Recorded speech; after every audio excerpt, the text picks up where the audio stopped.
first time testifying before this subcommittee as secretary. So I want to congratulate you on your confirmation and welcome. We had intended to begin our hearing session with you, but unfortunately the confirmation process in the Senate got in the way and forced us to postpone.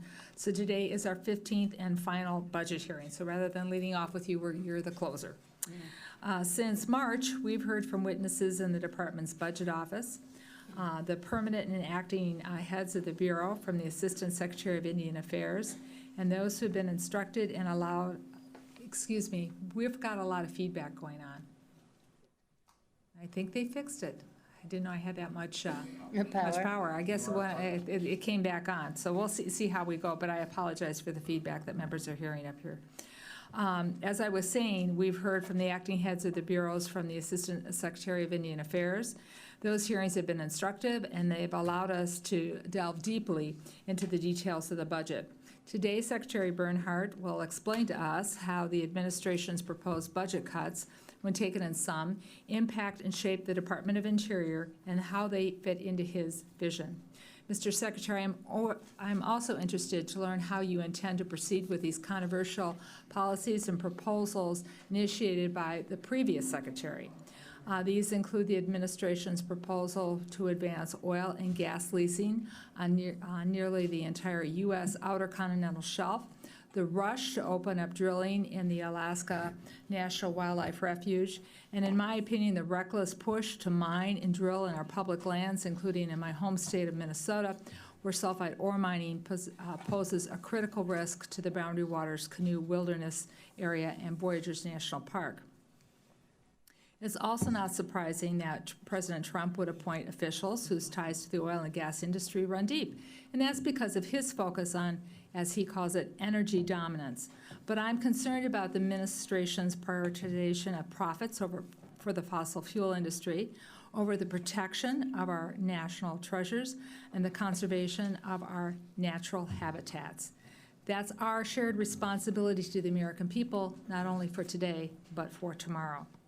We have an obligation to ensure that no conflicts of interest exist, and that's why I requested that the Inspector General conduct an impartial and rigorous investigation, and I am pleased that the IG has accepted my request. Former Secretary Zinke also had a bold vision for massive department-wide reorganization, and I, along with many others, had clearly and repeatedly expressed concerns to him. But unfortunately, many of them remain unaddressed, and I know that you would like to talk about that and how you're going to proceed in the future.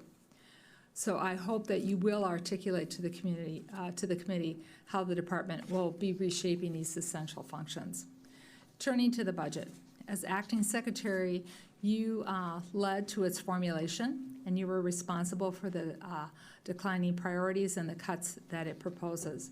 For fiscal year 2020, the Department of Interior is seeking $11.4 billion for the Bureau's programming funded through the Interior Appropriations Bill. That is a $1.6 billion cut, or a 12% decrease from fiscal year 2019 enacted levels. I've spoken at length about the details of these cuts in the other hearings, and the bottom line is this is an unrealistic funding levels in the Trump budget. It causes needless worry by the American people who care deeply about our public lands, federal employees, and the volunteers who work for them to protect them. If enacted in its current form, which this bill will not be, the budget would have had significant impacts on our nation's public lands. So I look forward to working with Ranking Member Joyce and my colleagues on this committee to ensure that the Department of Interior has the necessary funding. Mr. Secretary, you and I, as we've discussed, we do have policy differences, but I know that we will have a respectful and professional relationship, and I look forward to working with you in areas where we do find common ground. Before I turn to Ranking Member Joyce, though, I'd like to highlight something that a lot of us became aware of over the weekend. The United Nations report on biodiversity was released yesterday, and it's quite alarming. And the report states, and I quote from it, "Nature is declining globally at rates unprecedented in human history, and a rate of species extinction is accelerating." Mr. Bernhardt, you are the steward of our national and cultural resources. The country is depending upon you to help lead the fight along with us to combat these issues. And yes, that does mean factoring in climate change into management decisions. So at this time, I would like to yield to our ranking member, Mr. Joyce, for any opening remarks he would like to make. Thank you, Madam Chair. And that was not my barking dog. That's my dog. He's going to be here this week. And I'd like to extend a warm welcome to our distinguished witness, Secretary Bernhardt. Congratulations on your recent confirmation as the 53rd Interior Secretary, and thank you to your dedicated work to this department over the years. I support the administration's push to cut red tape and regulatory costs to improve federal services. Just in the past 2 years under your leadership, the department has delivered and initiated regulatory actions estimated to reduce the regulatory burden on the American economy by $3.7 billion. In addition, in 2018, the department set records for both traditional and renewable energy leases and increased funds dispersed to the states, tribes, and conservation programs. The department also expanded public access on millions of acres of land, protected new areas of natural and cultural significance, and prioritized permitting and repairing infrastructure on public lands. I look forward to today's discussion on how the department plans to build on these successes, particularly in this challenging budget environment. Current law mandates the President submit a fiscal year 2020 budget proposal to Congress that would cut non-defense discretionary spending by 9%. We have before us today a discretionary budget proposal for the Department of Interior that has been drafted in accordance with this budget cap. Interior's contribution is a $1.6 billion or 12% cut from the fiscal year 2019 enacted level. We don't yet know if Congress and the President will agree on changes to the budget caps for fiscal year 2020. If we can't, and if we can't prioritize, then a 9% across-the-board cut will happen. So for the time being, this budget proposal is a necessary and useful exercise in prioritization, even though I disagree with some of the choices proposed. As appropriators, we have some holes to fill. Notably, Asian carp and prevention is cut by $5.1 million, and harmful algal bloom research is cut by $2.3 million in the budget request. Asian carp are a serious concern across the Mississippi River and the Great Lakes basins. Those who live in the area already infested with these invasive fish want to see them gone. Those of us living nearby are doing everything we can to avoid an infestation. We need to be setting our sights on eradication instead of settling for simply controlling them in perpetuity. Harmful algal blooms are a huge problem for Lake Erie and the district I represent in Northeast Ohio. Blooms have been recorded in every state and have become a nationwide concern. The U.S. Geological Survey has been a key partner in development and testing of promising, cost-effective treatment technique along Lake Erie. I'm concerned that the proposed cut to the harmful algal bloom research at USGS will impact that work. These programs are important not only to my constituents, but the constituents of many of my colleagues. I look forward to working with them in the days and weeks ahead to ensure that these programs will continue. Another trouble spot is the maintenance of the National Park System. The Park Service deferred maintenance backlog has grown to nearly $12 billion. That alarming number has prompted several important initiatives that we can all be proud of, like the Centennial Challenge and the proposed Public Lands Infrastructure Fund, which will help to significantly reduce the backlog on our public lands. But we can't lose sight of the fact that the Park Service cyclical maintenance budget isn't keeping up with the need and is so adding to the backlog each year. This fiscal year 2020 budget proposal is moving cyclical maintenance in the wrong direction by cutting it by nearly $18 million. Despite these and other trouble spots in this budget proposal, there are bright spots and merit highlighting for which the Secretary and the Department deserve credit. The first is forest management. Fiscal year 2020 marks the first year of implementation of the Fire Fix, which will provide an additional $2.3 billion of suppression funding outside of this subcommittee's allocation if needed, so long as an amount equivalent to the fiscal year 2015 suppression costs are appropriated in this bill, which the administration's budget proposes to do. Not only does this budget help end the practice of fire borrowing, it proposes to more actively manage forests in order to prevent devastating wildfires from happening in the first place.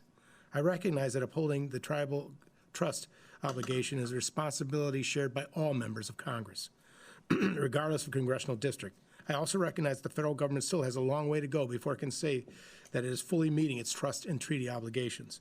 To help us better fulfill this promise, this budget promises to consolidate the Department's Indian education responsibilities into a truly autonomous Bureau of Indian Education. It's clear that this proposal is in direct response to directions given by this subcommittee and recommendations of the Government Accountability Office.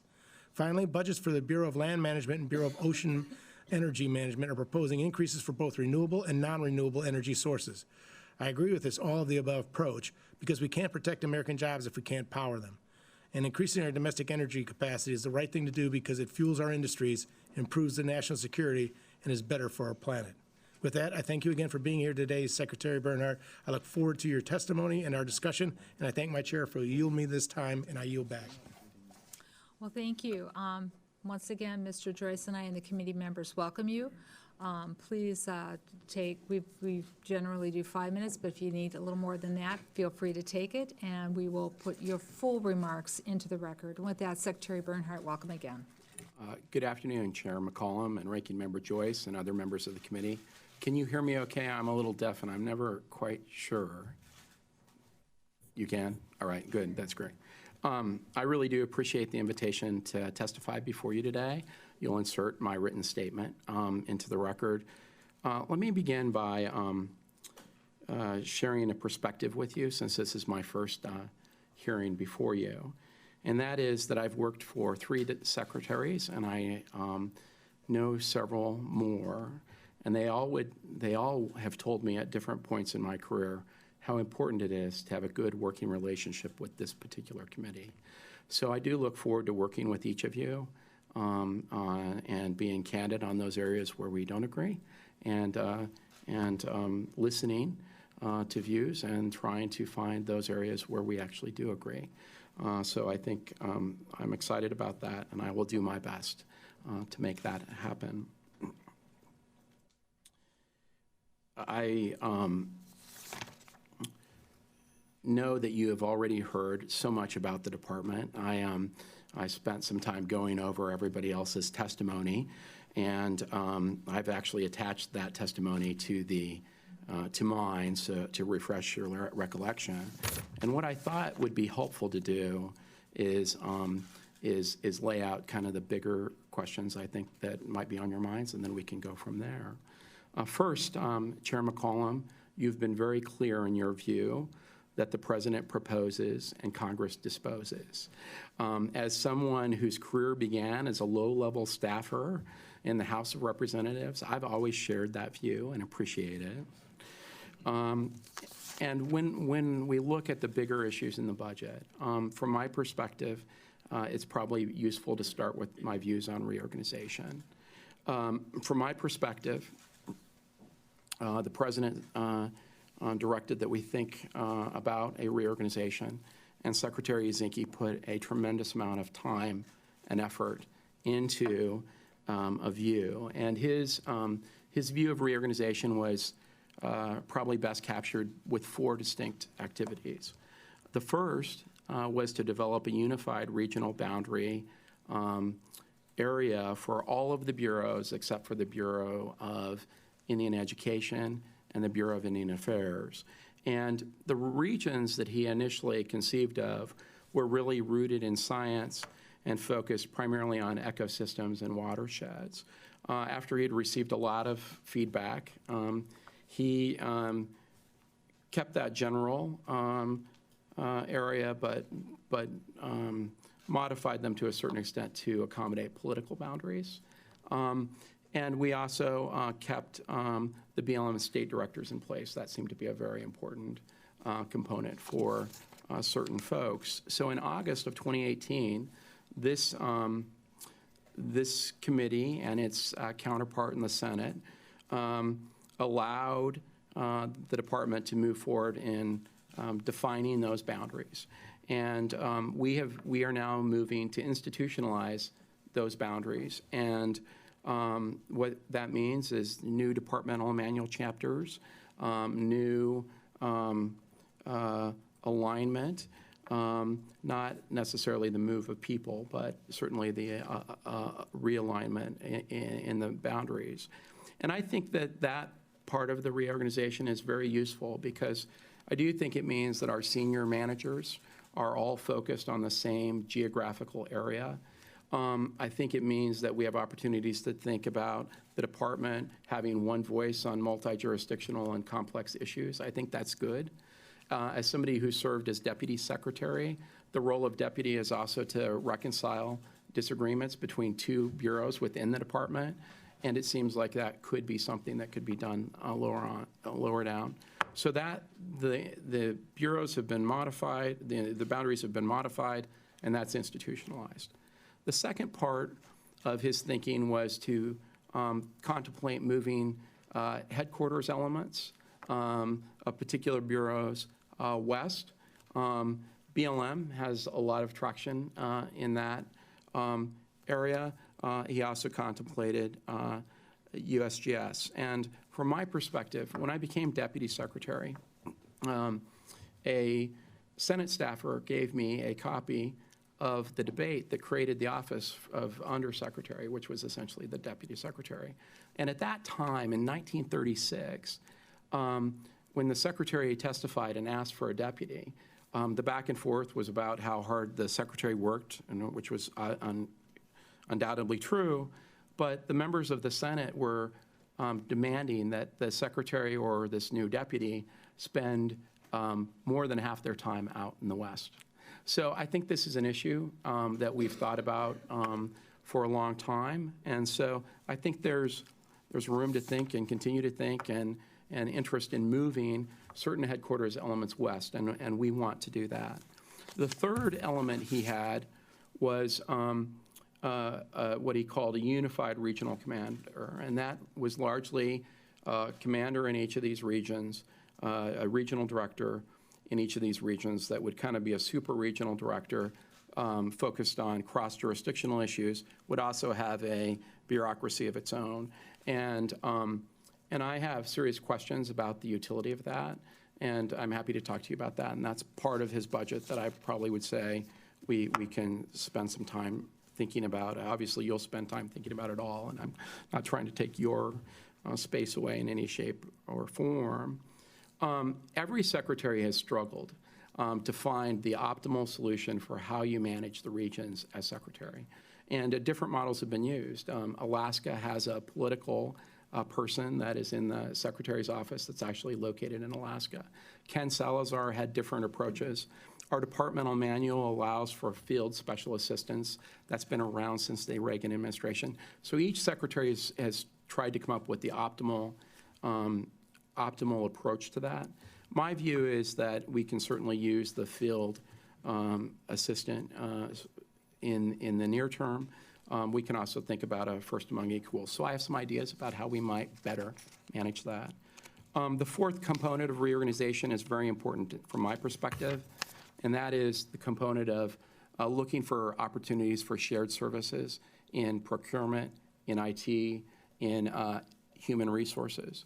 I think it's a legitimate question to ask an organization like the Department of Interior whether they need 10 different HR groups versus maybe one that's really performing very well. We procure an enormous amount of stuff, and maybe if we did that on a joint basis, we would be better off. So I am very interested in studying those issues and trying to deploy shared services, because that's where I think we can find some efficiencies that would allow us to reposition resources in the field where they're actually very badly needed. And so that, I think, is something worth exploring. Other issues that are important to me that may not be on your radar screen. I fundamentally believe that we need to permanently transform the department's ethics program. We need to elevate it. Since I joined the administration, we've added 42 career professional ethics advisors. We have a new DEA, a designated agency ethics official. We have an alternative designated agency ethics official. And here's my view. It's very important, whether it's the next secretary or the one after that or the one after that, that we create an ethics environment that is very stable within the department. Today, actually yesterday, I received a draft IG report that you all will see soon, that where a Park Service employee worked with a friends group to have a painting procured for $39,000. And in doing that, went through the friends group instead of the procurement office because the painter had a tax lien. And they were trying to avoid any of the costs of a tax lien, like the consequence of a tax lien ending up on the on the painter, that stuff is not good. It's not acceptable. And part of it is training. We have good people that make mistakes. Part of it is overall sensitivity to the issues. We've spent a lot of time, and I don't mean you personally, but there's been a lot of focus on fundraising and these other things, and those are good things, but they have to be done within very well-defined rules. And we need to help people to ensure they're successful in that. When I'm on the road and I give a meeting for regional directors, I ask them in the regional offices, I say, can you tell me who your ethics official is? Just raise your hand. Very few can. That's not good in the space that we're in. So I would like to see some more help in that. As you mentioned, the deteriorating infrastructure, everybody can see it. I was in Acadia. They have a maintenance shed that is concrete, it's cinder block with grout, obviously. You can see through the grout and outside. That's incredible. And it's their only large maintenance shed. We need to make those investments. You all have made a conscious effort to make an investment, but we need to help move that forward. I've spent a great deal of time on harassment. We have a strong harassment policy. We've taken very significant action. There's much more to do in that area, and that's something that we need to spend a lot of time on. And wild horses and burros. I know in the West, this is a big issue. Everywhere else, it's not. I grew up in the West. My grandparents have a wonderful ranch in Wyoming that was very close to Mary O'Hara's, the site where she wrote the book, My Friend Flicka. I love wild horses. When I sat down with the Fish and Wildlife Service for the first time and asked them to go over major threats to sage-grouse, wild horses was on their list as a significant threat. The ecological damage that's occurring is significant, and we have to find a way to deal with this issue in a way that works for everybody. But frankly, the numbers that we're carrying today are twice what they were when I was at the Department of the Interior in the early 2000s, and we thought we had a gigantic problem then. We have to find a way to solve it. It's not good for the environment, it's certainly not good for the horses. I know that many of you care deeply about the Great Lakes, and so I've been very nervous about this hearing until I saw the President's statement on March 28th. So I'm all in. And I will tell you that I was amazed at how many times carp came up in my confirmation process. A senator told me that there's a proposal to create concrete from carp. Now, I don't know if that's true or not, and USGS is working on a whole host of things, but carpcrete may be the answer of the future. Let me close, because I've taken a long time, to let you know that I will work very hard to further the President's vision and to strike a balance, the right balance between the protection and the sustainable use of our resources in a way that will provide conservation stewardship, enhance the safety of our communities, increase energy security, and allow America to prosper. At the same time, I will try to meet the the administration's objectives within the confines of the budget we have. And that concludes my statement. Well, thank you. And as you know, there are many of us who live in the Great Lakes region who serve on this committee. But Mr. Joyce and I recognize the importance because of the importance we place on our regional geographic watershed quality improvements that we recognize the others around the United States, right, Mr. Joyce? We strive to be fair. My first question, I'm going to expand a little bit on my opening remarks. The UN report also stated, and I quote from that, "The health of the ecosystems on which we all and other species depend upon is deteriorating more rapidly than ever. We are eroding the very foundations of our economies, livelihoods, food security, health, and quality of life worldwide.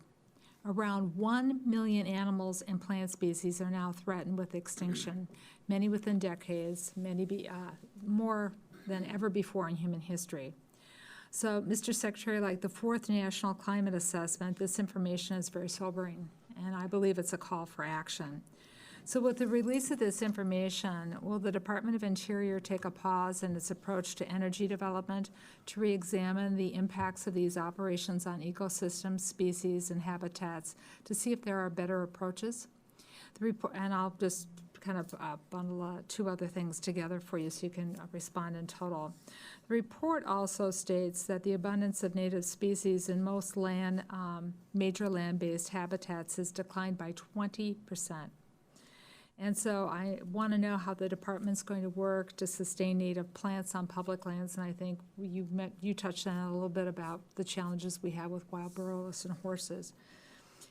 But the last thing that I'll mention that the report highlights is the impact of greenhouse gas emissions on nature, with those impacts projected to increase over the coming decades. So I believe, and I believe many Americans would agree with me, that we can't continue business as usual approach. So how's the department going to incorporate this science into your everyday operations and long-range planning? In other words, what are you doing to make sure that the United States is a leader and not a contributor in the eroding the foundations of our economies, our livelihood, and the health and quality of life, not only here in America, but worldwide? So I appreciate that question. I'll give you my perspective on this. And before doing so, I'll give you a couple facts about me. I recognize that climate is changing. I recognize that man is a contributing factor.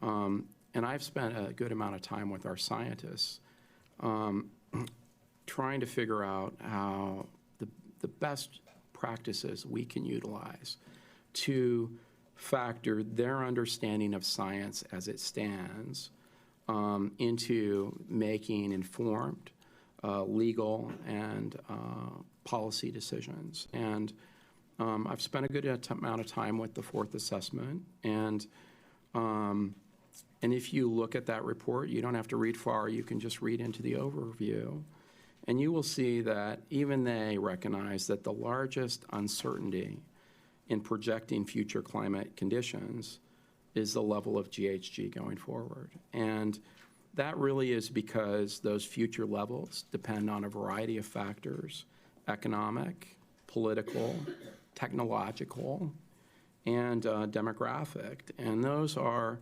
difficult to predict. So what our scientists tell us is that the best practice is to recognize that there is no one right model or right foreseen scenario, that all are plausible future states. And the best thing we can do in making an informed decision is to look at multiple models, multiple scenarios with representative concentration pathways. The standard, 4, 2.6, 4.5, 6, 8.5, they say don't just pick one. There is, it is very important for what we do legally and for ensuring that things are upheld in the courts, that we recognize what the science is and articulate a rational basis for it. If we can't articulate a rational basis, our decisions won't be sustained. Now, that's the first part of your question. The second part is, are we going to stop oil and gas development because of this report? And the answer to that is no. Congress, you all, have the ability to decide whether we do anything on federal lands. And you've decided, the lands that we manage, you've decided a whole host of different range of things. On some things, you've decided that it's wilderness and should be enjoyed for the solitude and enjoyment of the people and untrammeled by man. On other things, you've decided that this is a national park and it should be managed that way. And on other areas, you've decided that the land is for multiple use. We go through a planning process. That planning process can result in some areas that are for solitude, other areas are for multiple use. But at the end of the day, we also have the Mineral Leasing Act. And if you have a view on what you want to happen, we'll carry it out when you execute it. And that is my position. Well, thank you. The UN report is a lot more than just on climate change. It's also about pollution, mining, and land use. And so I'm going to take the prerogative of the chair, and I think my committee members know that I usually don't even go first, so I'm gonna follow this up, because I think this kind of leads into my second question. And it's about something that you and I have just discussed before, and the committee knows probably where I'm going with this. As I'm deeply concerned about the decisions the Department of Interior made, and along with the Department of Agriculture, regarding mineral leasing on the Superior National Forest. It's within the watershed of the Boundary Waters Canoe Area, the most heavily visited wilderness area in the system, in Voyageurs National Park. And people can, get into, well, it's not in the park, or it's not in the Boundary Waters Wilderness Canoe Area, but it's in the middle of a body of water that both this area flows through, and also flows north to our Canadian neighbor. And as you know, it's an area known for pristine waters and diverse wildlife, including several endangered species, which leads me back to the first part of the question that I asked you about the UN assessment about what are we going to do about sustaining native plants, and I would say animals on public lands. The department's currently being sued for unlawful reinstating the Twin Metals mining leases in the watershed. They were denied under the last administration. In December, the Trump administration canceled a proposed mineral withdrawal in the area, and it abandoned a related environmental assessment. Secretary Perdue announced the cancellation, and the Department of Interior's also been active in participating in this withdrawal. So I asked you in March 1st in a letter to provide us with all the documents and communications regarding the decision to reinstate the expired Twin Metal leases, the decision to cancel the mineral withdrawal and environmental assessment, the decision to propose renewal of the Twin Metals leases, and any other pending or potential mineral actions on the Superior National Forest. So I want to know when you think the committee can expect to receive this documentation, because I really think it does go to the heart of protecting water, protecting native plants, and protecting some species in the area which are threatened and possibly endangered. We have been waiting, for example, also for Freedom of Information Act's requests have turned up in meetings and emails showing communications within the department, including with you personally about this issue. We have an email dated October 3rd, 2017 from a personnel in the solicitor's office to you asking about briefing on Twin Metals withdrawal application. The list of attachments includes briefing papers on the withdrawal and something entitled the Draft Release Renewal Scenarios with Comment. So I'm wondering when we can expect, based on my March 1st request, this information to come to this committee, so that we can take a look and find out how the discussion to overturn the Twin Metals leases came to be, and who was all involved in deciding to be part of a withdrawal. So I fully appreciate and respect the request. It's sometimes challenging when we're in the middle of deliberation on what documents can come up and what can't, and that's no disrespect to the committee in any way, shape, or form. We met 2 days ago, I think. I went back and suggested that we need to take a hard look at what we could give you, so we can give you what we can now.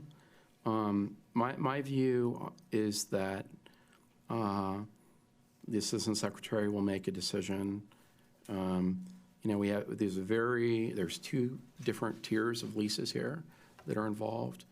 Both of them, if the applicant were to go forward, or the right holder, however you want to say it, there's lots of opportunity for comment review. There's no way that we're going to approve something that is destructive to the boundary waters But there are processes we go through to analyze that.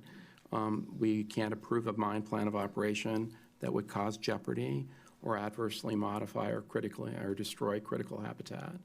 And all of those things will be looked at the appropriate time. So, I can commit to trying to get you the documents we can before decisions are made and getting you the appropriate documents after decisions are made. And ultimately, working through the issue with you. This may be one that we see differently, but that doesn't mean for a moment that your folks don't have opportunities for comment, that there's not opportunities for judicial review. I appreciate all of that.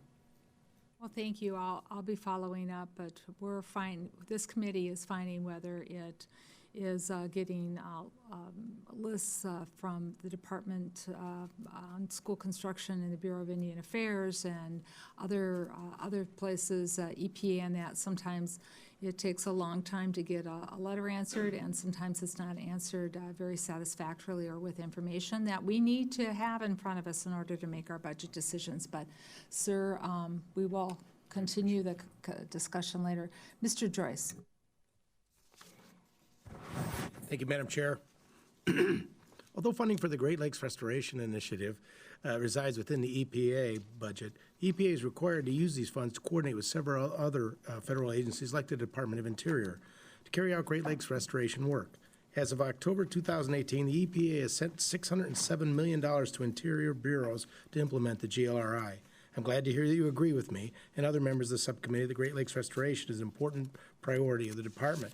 In light of your opening statement and the President's public comments in support of the initiative, and assuming Congress restores full funding, would you please take a minute to explain why the department would continue to receive funding for this initiative in the year, should continue to receive funding for this for this initiative in the fiscal year 2020?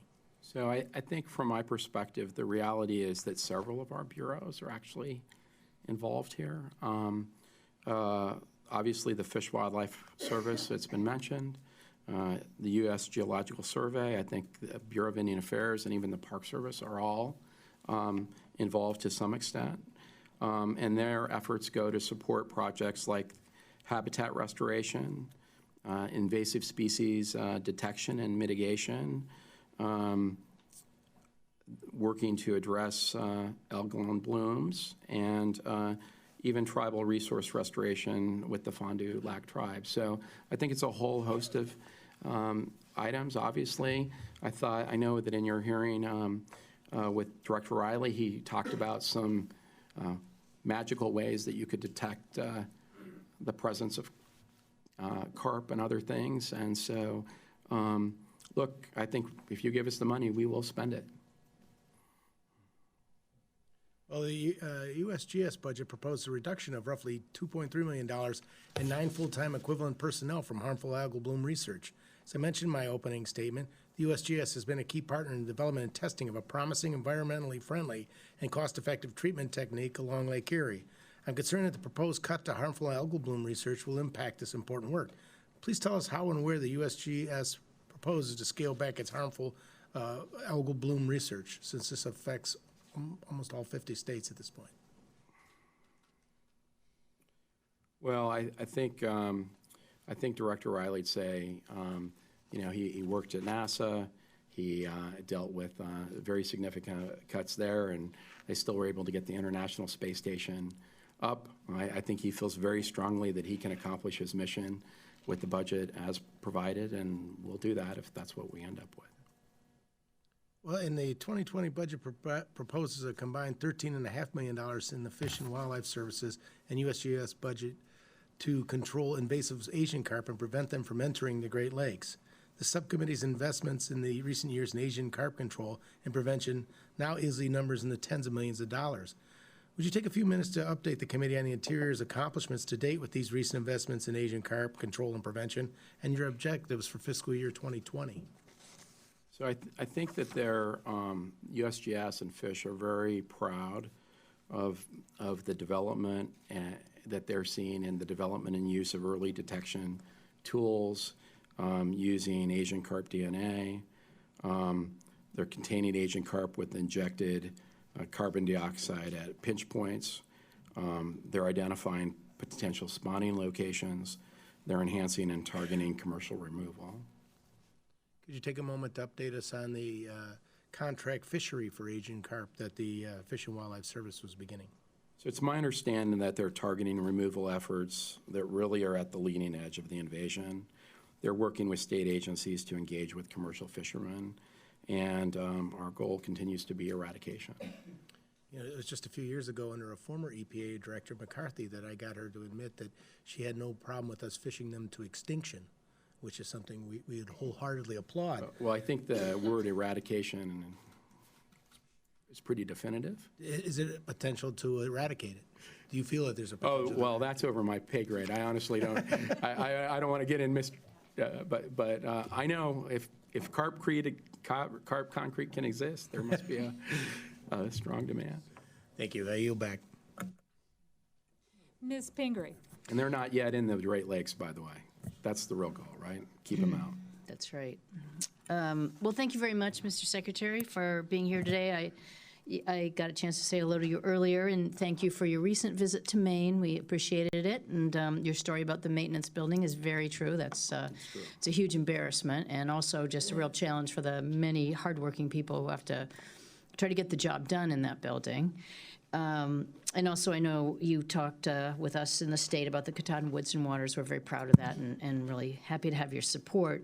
And as an add-on, our lobster fishermen are desperately in need of bait in their fisheries, and we're just really hoping that there will be a transfer here of those nasty carp to our ocean for bait. They'll be cut up and frozen, so there won't be any chance of them surviving it. But Mr. Joyce and I will personally ship them to you. yeah, well, and we'll do the fair exchange. You'll get the lobsters back. It's a good deal, yeah. I just want to follow up a little bit on climate change. I think you get a lot of questions on climate change, and I think it's because you're a critically important leader in a time when, certainly in Congress, many of us are very concerned about this, but the American public is hearing these reports. The chair brought it up about, dwindling species.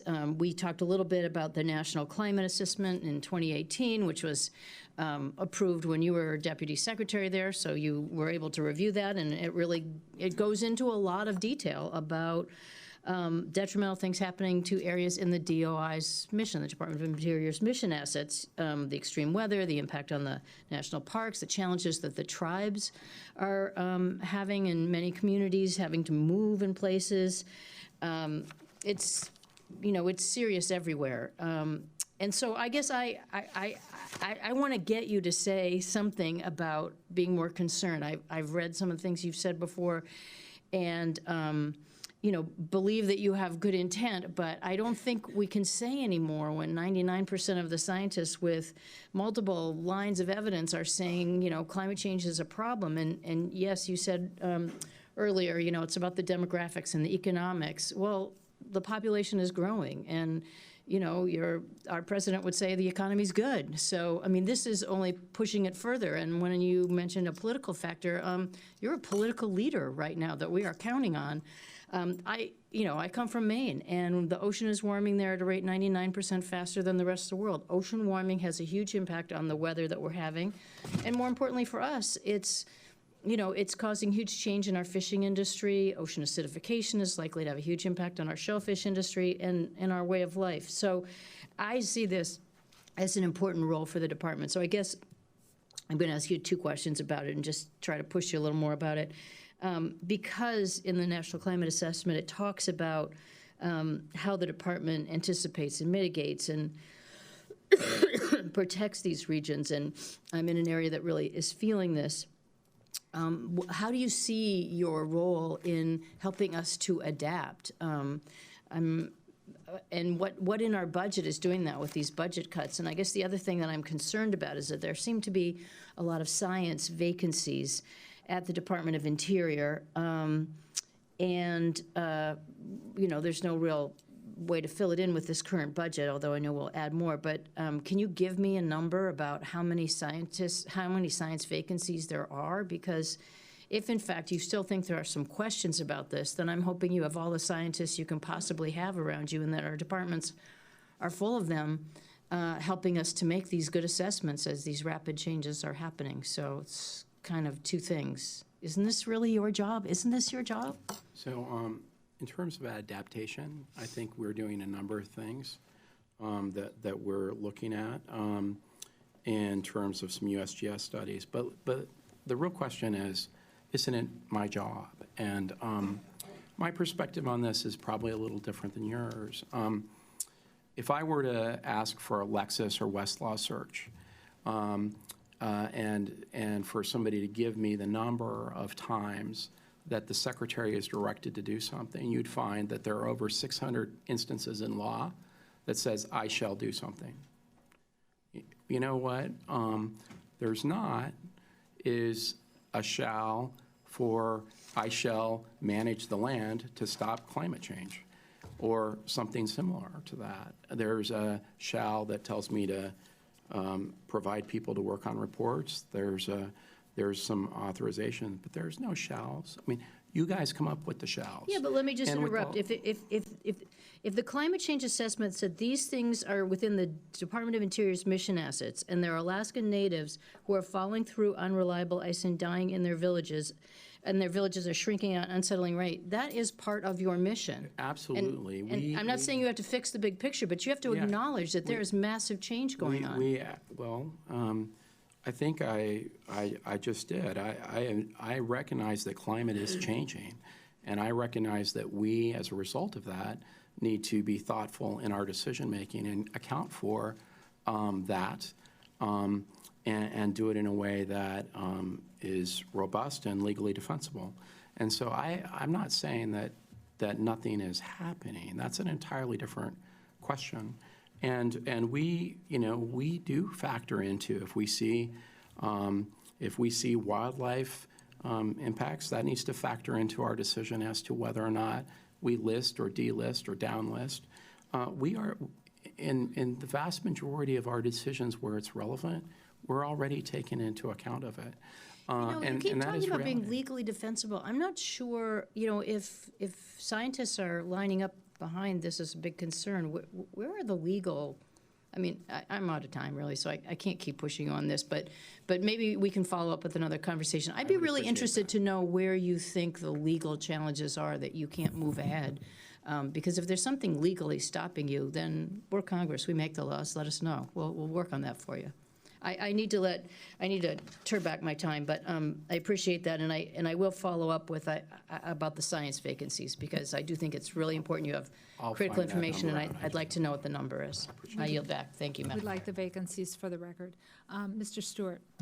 Thank you, Madam Chair. Mr. Bernhardt, thanks for your service. You have a tough job, and we're grateful that you're willing to try and do it. Now, I consider myself fairly even-keeled kind of guy, but you're going to hear some emotion because I'm very frustrated. I want you to know that I'm going to present my view on some things, and in doing so, I'm not going to only ask you to respond. Truly, I'm talking to my own committee and members and their staff as well, because some of my own brothers and sisters up here I've got to convince about this problem.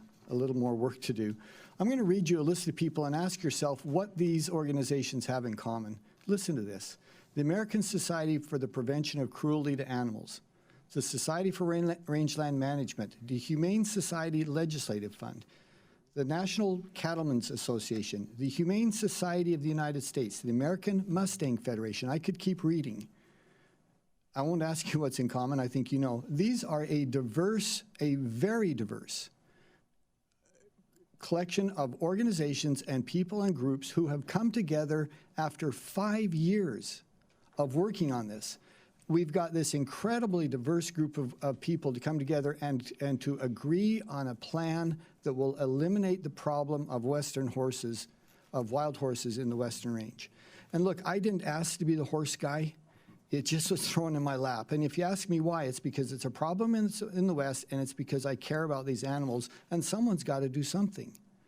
And so we've come to a solution. It's supposed to be 27,000 animals, 88,000 as you know, and they're doubling about every 4 or 5 years. It's destroying the range. It is killing these animals, starving them to death. A meaningful change has got to take place here. And once again, we have an agreement. And it will eliminate this problem over a 10-year period. And I'm going to ask you to respond to that, but 3 final points to reemphasize. The status quo is not acceptable. We can't have 160,000 animals out in the Western Range. It will destroy the range. These animals will suffer and die by the tens of thousands.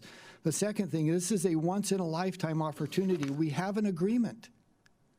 And the third thing is a pilot program and $6 million is laughable to think that a pilot program isn't going to help us. We have to do more than that. And I just wondered if you would tell us of your support for this and whether you think that it's time for a change. So I will tell you this, that I was unaware of this initiative until I was in the, I think, the Longworth cafeteria earlier this week, or early last week, or late last week.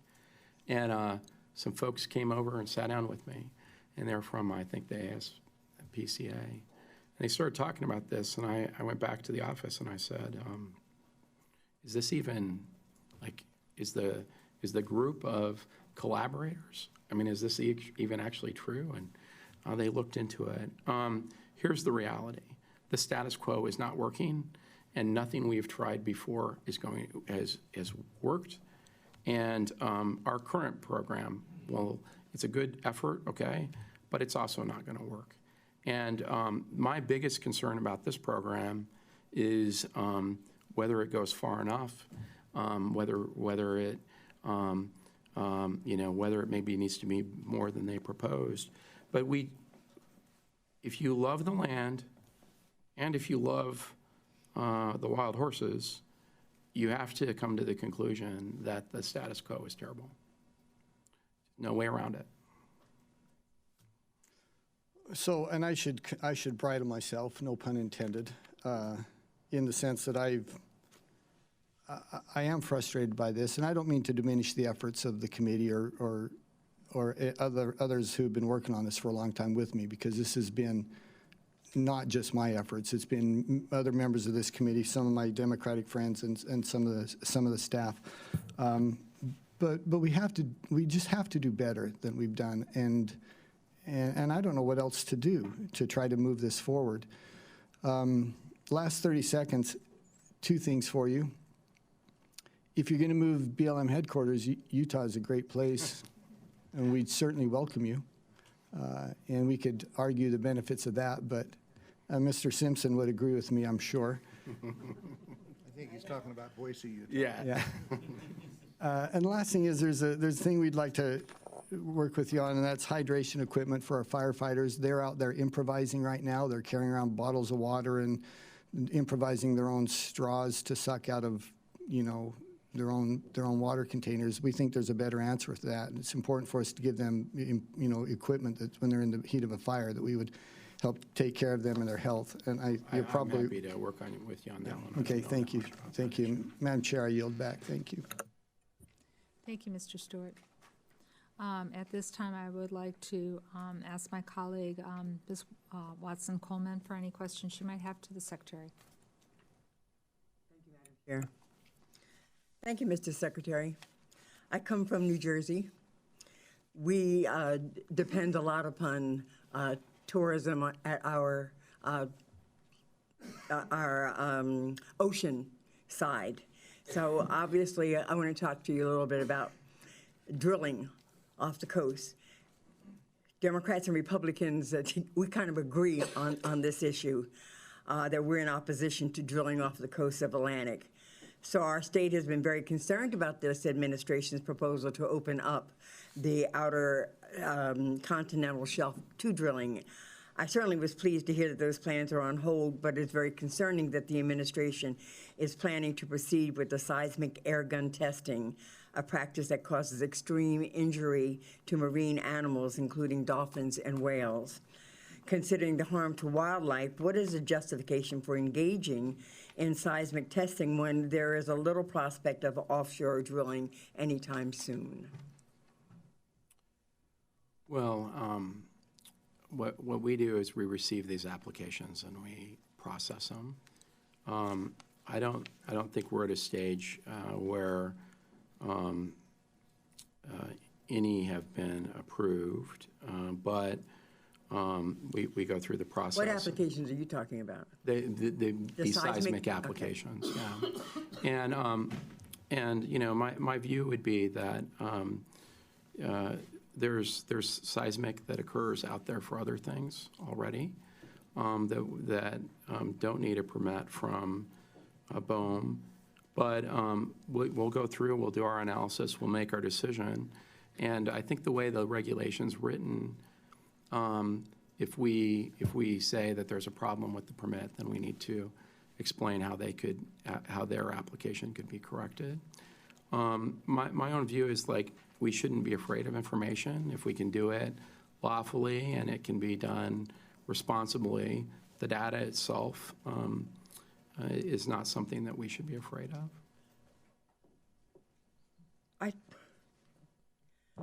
Okay, I've had a hard time following you the entire time you've been speaking here in terms of enlightening us about the specific responses to any of the questions that have been answered. And this one isn't any better because I don't understand why. One minute you're talking about science. Do you know whether or not this seismic testing negatively affects marine animals, including dolphins and whales? Do you know scientifically whether or not this is the case? I haven't reviewed these applications at this okay. point in time, and All right. they haven't been placed before me. And Okay, it just seems to me that that's something that we ought to look at Well, I from think the there's scientist's litigation going perspective. on that. I know that your department has spoken a lot with the industry groups about these plans, but as you consider these offshore drilling plans and this, whether or not we're going to boom, have you talked with the people from the coastal regions that are going to be impacted? Are you having those meetings with those kinds of people? So, you know, for the program piece, we went out with a draft proposed program.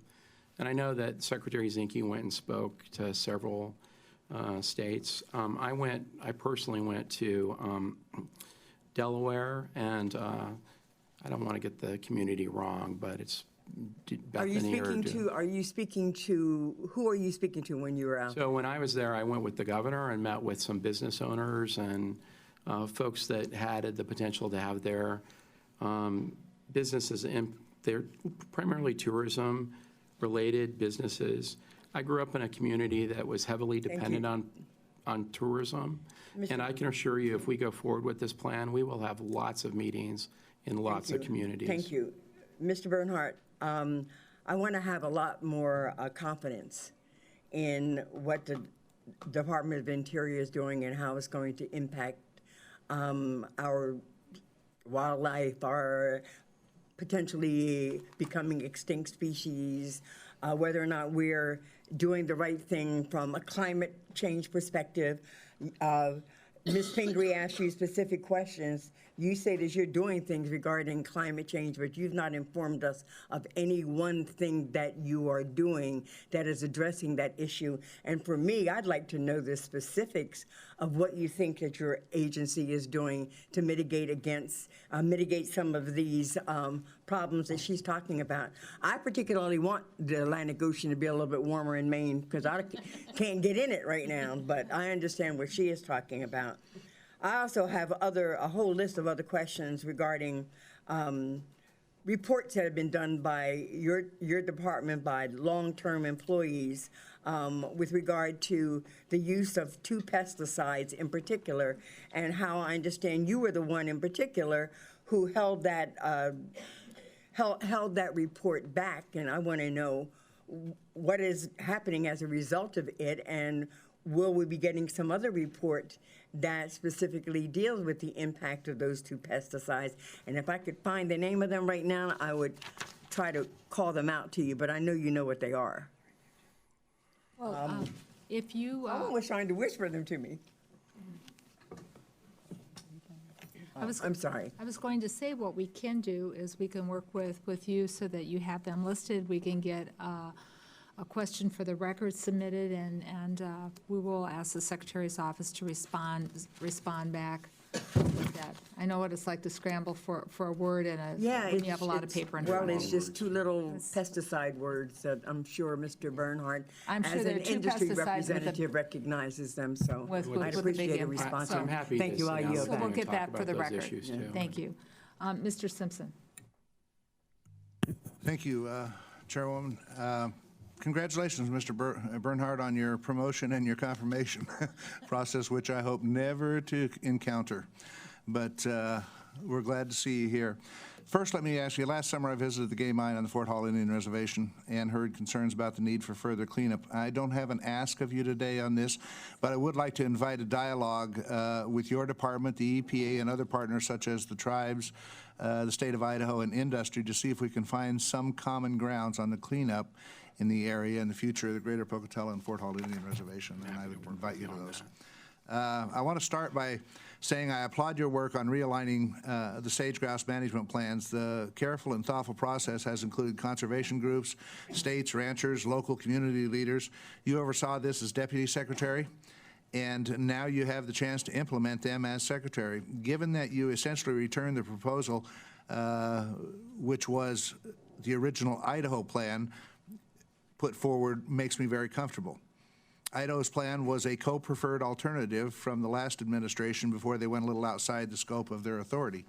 However, one of the key components of this process has been a legislative provision that keeps sage-grouse from being listed under the Endangered Species Act. This provision has been critical because an arbitrary listing decision was assigned to the Department of Interior by a judge who, quite frankly, isn't a wildlife biologist. I feel like this made the last administration rush to a decision which meant a condensed process for the creation of the management plans. I'm fearful that new legislation or new litigation will destroy all the hard work we have done through creating management plans and appropriating hundreds of millions for habitat improvements. That is why I have been supportive of continuing this legislative prohibition on listing. I understand your hands are tied in what you can request in the budget by OMB and the powers that be, but can you shed some light on this process and discuss some of the complications litigation will create on conserving sage-grouse? Well, first let me begin with the plans. On my first day as deputy, the secretary pulled me into his office and said, your first job is to deal with sage-grouse. And I'd spent my entire career avoiding sage-grouse, both at the department and in the private sector. So what I did is I sat down with each governor or their staff and said, look, do you like your plan? And if they said yes, I said, great, you can keep your plan. And if you don't like your plan, can we talk about what the issues are? And I also told them to be mindful when they came up with their issues that what would they want their neighbor to do? Because collectively, these states manage these species, and it all needs to work. And I was very impressed by the governors, irrespective of party, in the modesty of their requests, recognizing the significant impact they might do to their neighbor with a bad decision. And I will tell you that Kate Brown, governor of Oregon, I called her at the end of the process. She was happy. The governor of Idaho was happy. The governor of Wyoming was happy. The governor of Colorado was happy. They're all happy. And what we did here is very significant. These land use plans still require us to try and manage for the conservation gain of the species or for no net loss of the species. The investment the public is making in sage-grouse is very, very significant. You see it from this committee in terms of the dollars that we're spending and have spent. Agriculture is spending a lot of money. The states have stepped up significantly. I think that what's happened here is very, very good. Environmental plaintiffs had sued the prior administration on their plan. When we finalized our plans, they went in and amended their complaint to then challenge our plans. And so my view here is that the language is helpful. What I don't want to see is this investment that's been made and is continuing to be made. I don't want that tarnished by a bad litigation outcome or an unnecessary listing. But, you know, if it's appropriate for us to list it, we will. I mean, we'll use the 5 factors and we'll make the decision. But when you look at what's happening here for the bird, honestly, it's very significant, and it's been a very concerted effort for nearly a decade. And that track record is real, and that's positive. I appreciate that. And my point is, I'm not anti-sage-grouse. It is, it's a species we've got to make sure it doesn't get on the listing, and our language to prevent listing in the past has been so that this progress can be made outside of the courts, frankly. That's true. Because it's going to be done by the Department of Interior, by the states, by the local communities, and not by a judge. So I appreciate that work that you've done on that. Ms. Lawrence? Thank you. Secretary, my district includes cities like Detroit, Hamtramck, Pontiac, and all these cities have a long legend rooted in the automotive industry, home of the Motor Cities National Heritage Area. The Motor Cities National Heritage Area preserves and promotes the all-American story of the auto industry. However, the National Heritage Areas at this time are still waiting for funds that were appropriated for fiscal year 19. 8 months into the current fiscal year, and the National Heritage Area still has not received their funding. Why has these funds not been allocated, and how do you have a plan and timeline? Because what's interesting is that S47, the recently passed Environmental Conservation Management, authorized 6 new heritage areas. And how is it that you're going to be in compliance with the law? You keep saying, Congress, you passed the law and we'll do it, when you haven't even addressed the existing ones. Representative Lawrence, I'm going to have to look, I'm going to go back to the office and look specifically what you suggested, what you said about the F-19. I'm not disagreeing with you, but that's different than the information I have been told. And so I'm going to go back and find out today what's going on with those particular, that particular heritage area, and I'll get back to you. I respect the view about ones being added when our budget doesn't align with them. And, you know, I think when Danny Smith testified here, he talked about the fact that he prioritized based on operations. I actually think the heritage areas are a very useful and important device for communities. And, you know, we made some decisions in our budget. But in terms of getting them out quickly, I'll go back and double check because I want to be on the record because you repeatedly said the power rests with you at Congress, and we're voting and giving your department a directive, and you're not compliant with the existing one, and we have actually asked for additional ones. And so I really want to hear what's going to be said. I also want to say that you set the tone for the entire department when it comes to ethics and transparency. I serve on the Oversight Committee, and the Oversight Committee on Natural Resources are investigating whether your staff has been complying with transparency and record-keeping laws, including whether records related to your daily schedule was deleted or withheld from disclosure. On March 28th, the committee sent you a joint letter requesting transcribed interviews with 4 employees familiar.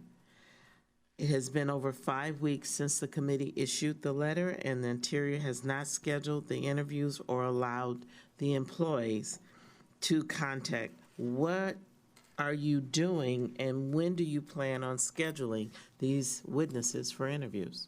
So I think we've sent the committee tens of thousands of pages of documents.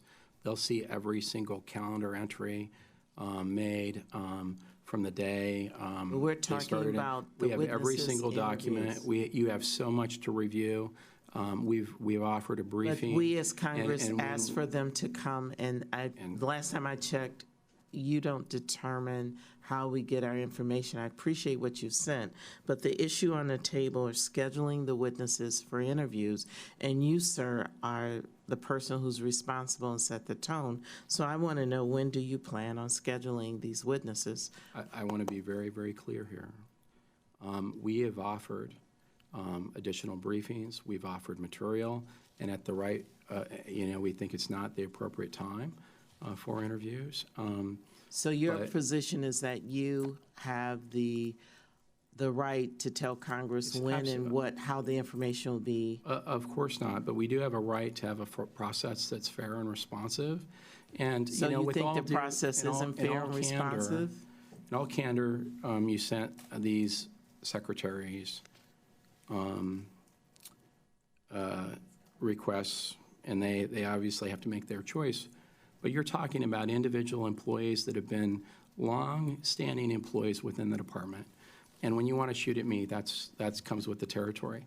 But these are people, we have wonderful career employees here that are very, they've never had this happen to them in their career. And I just think people ought to think about that for a minute. I would like to tell you, Mr. Secretary, when you entered into this position, into serving as a secretary, I hope during the interrogation of your being suitable that you understand the checks and balances.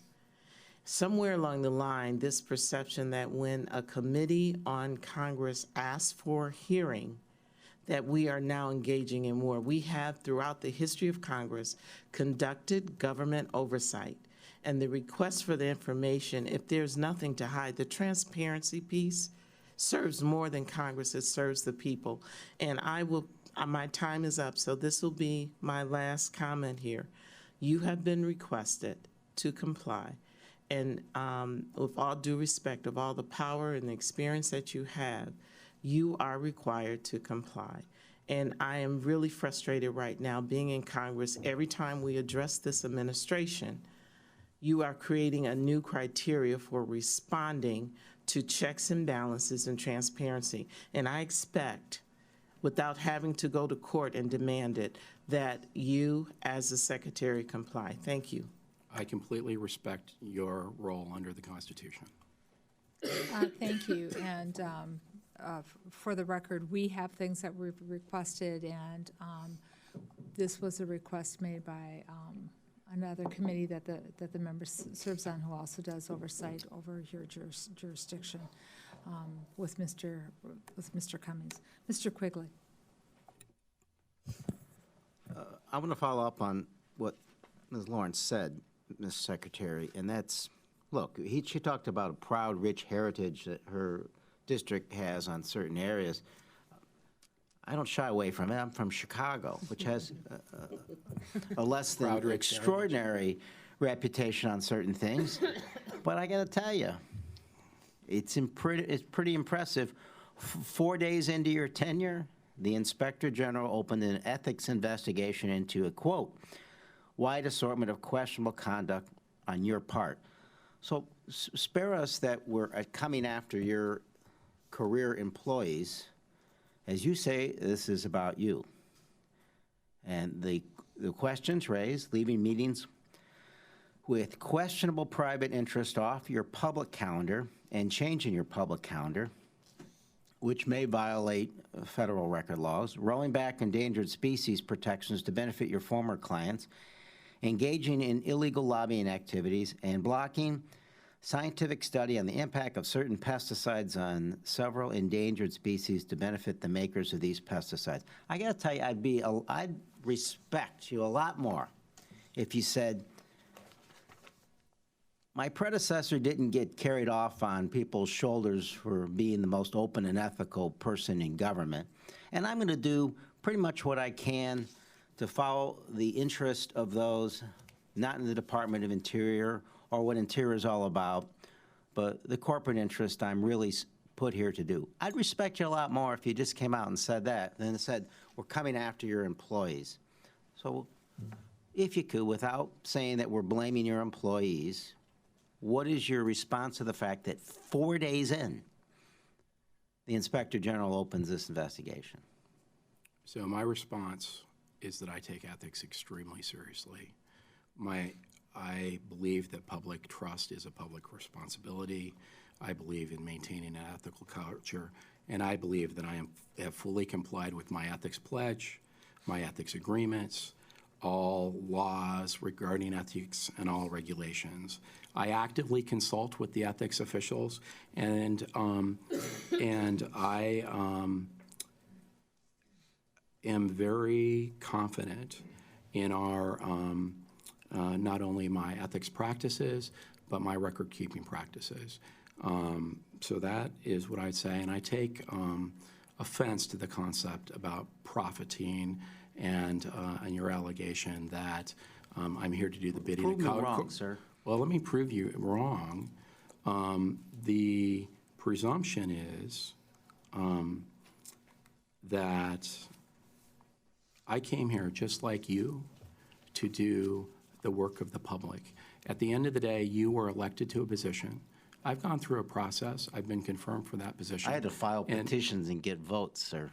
And the reality is, the Constitution has a variety of mechanisms. And certainly, the review will take place, but I know that I've followed the law. I've followed the guidance I've received from the experts, and I've sought their guidance. So you say every one of the allegations that they brought up and the ones I listed are categorically wrong, and none of those are accurate? I am confident that when things are reviewed, I will have complied. Confident. Let's talk about the government shutdown.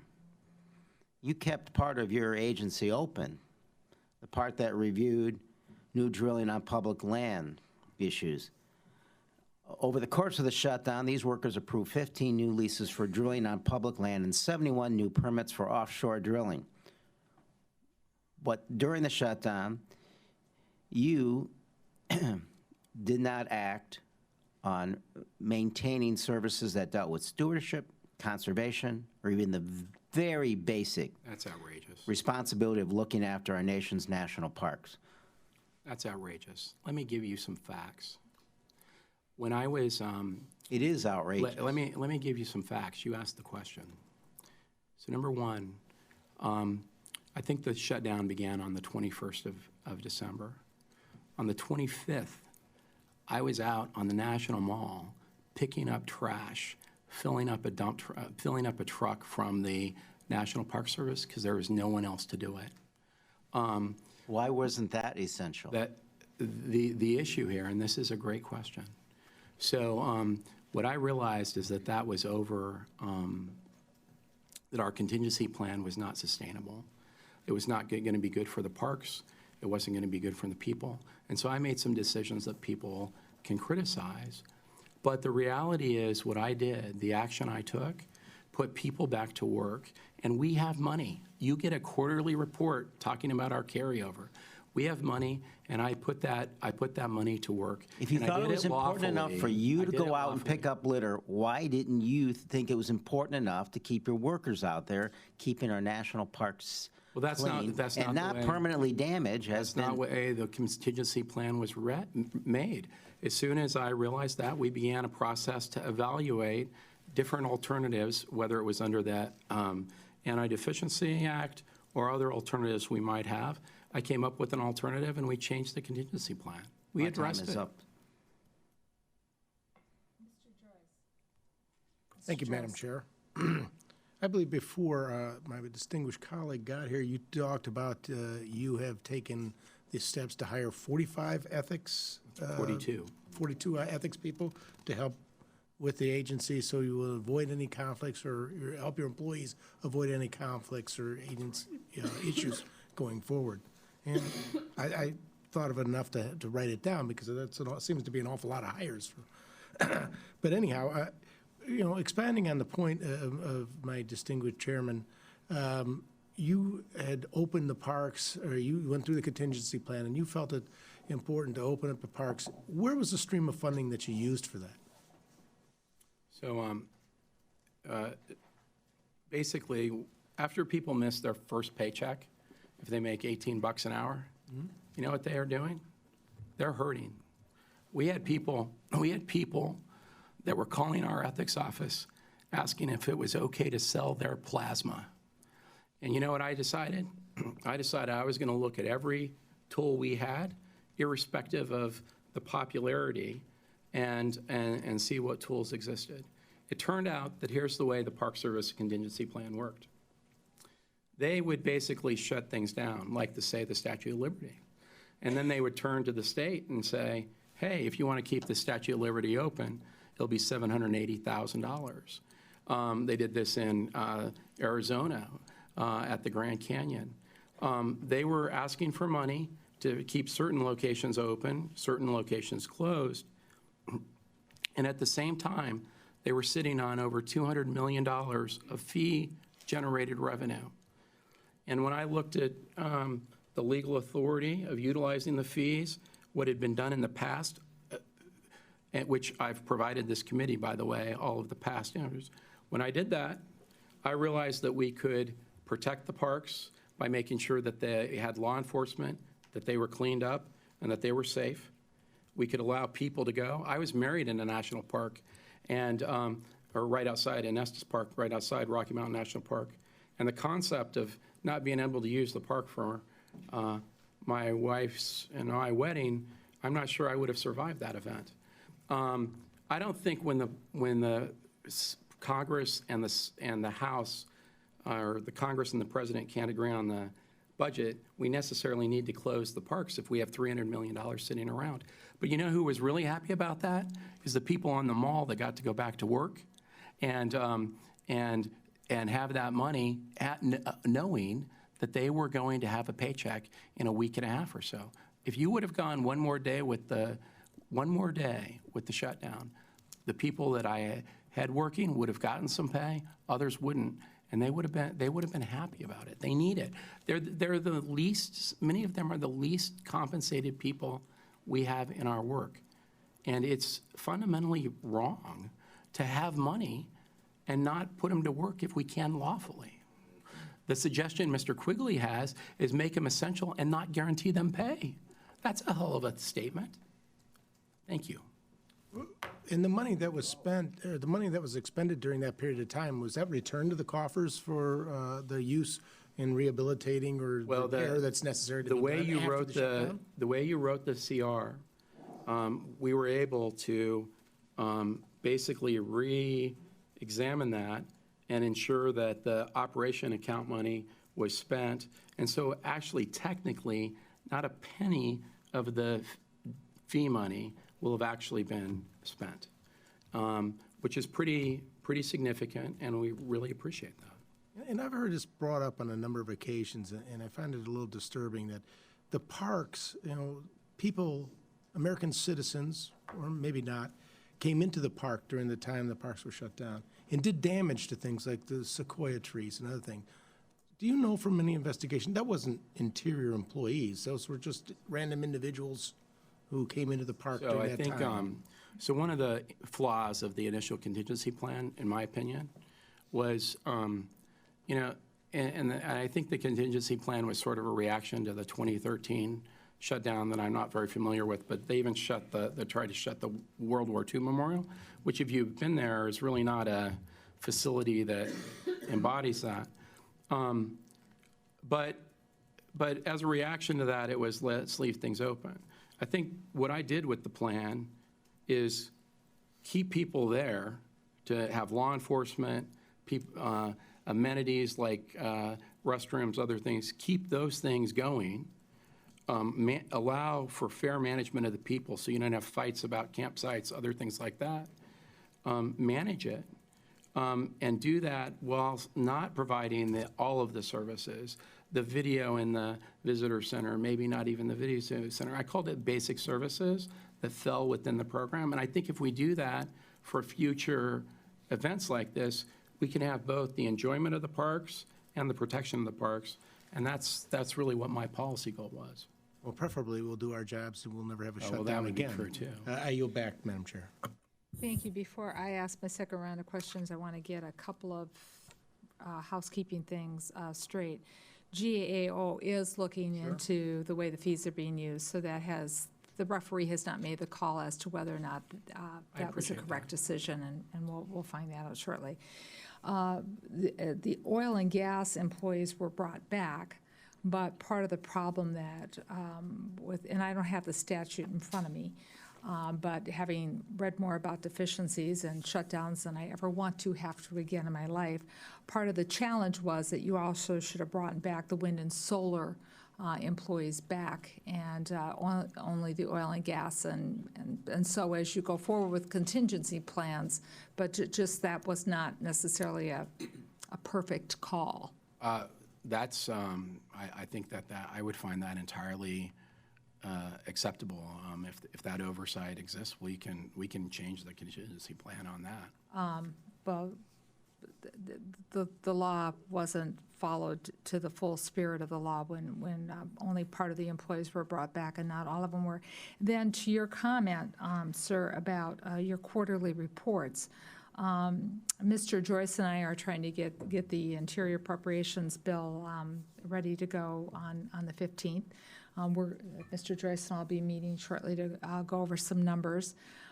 Throughout this process, the committee, both sides of the aisle, have had difficulty receiving routine background information from the department and from some of the bureaus, and that's basic budget information that has been shared between the committee and the department staff for many, many years. We still have not received second quarter January, February, and March numbers, and we're being told by the Congressional Budget Office that they're having problems getting all the information that they need to do to score our draft bill, which is a problem. So I know that it's your intention that we get these reports, that you have those reports, but as you're the secretary, recently confirmed, you need to know that we're going to not ask for your help, we're going to ask you to get us the numbers so that we can move forward. I don't know if it's staff, if it's political appointees, I don't know who it is in the congressional office is not getting things done, but I know you want to have our bill scored too. You know, when we had our meeting, we talked about some specific items, and I think we got most of those up to you. I actually brought with me the spend plan you requested. So we want to make sure you have what you need. I'll have to look into these other items. I don't think we talked about them specifically. The point is these are routine numbers that have routinely been shared, and they're not anymore, and I know we will get to the bottom of that together. Now to my question, I want to go back to reorganization, and it's twofold. One has to do with reorganization in general, and then what we're hearing from our colleagues, our tribal nation leaders. Your budget requests $22 million for the organization, $25 million of it, which is in the jurisdiction of the Interior Subcommittee. Last week, Principal Deputy Assistant Secretary Scott Cameron testified that the DOI reorganization proposal before the House Natural Resources Committee, and I quote him as saying, "We are proceeding deliberately and intentionally on all aspects of the reorganization." You and I touched on this briefly when we met in the office, but for the record, does the DOI have a comprehensive plan for the proposed reorganization? And some of this I know you're probably going to get back to me on, so I'll read the others. So, because the committee to date has not received anything. I think I committed to you months ago that if this moved forward, you'd get a detailed plan, and I think you can say that you don't have a detailed plan. We have a spend plan that we brought today, I'll give you, but I know full well that we need to have a plan that will pass muster for you. I do believe that the core elements that we talked through matter, and we'll provide it to you, I can assure you. So, because there is is nothing that's been agreed upon. I want to clear for the record that we are going to have, and that's the four corners, that includes our colleagues in the Senate, working with Mr. Joyce, that we will go forward on working with you. So it's your intention to follow the subcommittee's reprogramming requirements before carrying out any employee allocations? It is my intent to follow exactly what we agreed to, and I don't know the technical difference with the allocation, but my view is that I'm committed to following the reprogramming guidelines to the T. Okay, well, we'll work on that. Intentions are good, but actions speak. Oh, I know that, but we haven't made any reprogramming requests to you on the reorganization. We haven't. I know, but there was still in the president's budget money for reprogramming, and as the budget comes forward, we'll work on that. So That's fair. that was put in, but we were going through your confirmation hearing, so fair is fair. So let me tie that back to what is going on with tribal consultation. Mr. Cameron's statement, also in the Committee on Oversight and Investigations, and I quote from him, "After much input from the department's career senior executive staff, Congress, governors, and external stakeholders, including consultation with Indian tribal leaders, a map was finalized in the unified regions, took effect on August 22nd, 2018. According to your website, the unified regional boundary map was published on July 20th, 2018. However, the first tribal consultation occurred on June 30th, and the final consultation occurred on August 23rd. So it's clear from the timeline that the tribal consultation was, it appears to be an afterthought to the reorganization. And I say this because last week, Chairman Fraser of the Cheyenne River Sioux Tribe described the so-called consultation, and these are his words, and I quote from the Chairman Fraser. "When they came to the region, the Great Plains region, we were given a picture of a map. That's all we were given. We weren't given any plans of the purpose or how the change was needed or how it was going to benefit our people. It was never done, and that's all we were given." So we've heard in committee, all of us here, statements from the administration officials that testified in front of Mr. Bureau of Indian Affairs is not part of the proposed larger reorganization. But now we're hearing from Indian tribes that there are various actions being taken that look and feel like an informal reorganization, such as headquarter employees being moved out west. There are 3 tribes in Arizona that have been notified by the Salt River BIA agency officer that they will be consolidated into another BIA Western Region agency, into the BIA Western Region office. So there is movement taking place that our tribal colleagues are telling us about it. So we need to know, is the BIA being reorganized? Is either part of the larger department reorganization, or is there something going on separately? And what the tribal consultation was that occurred.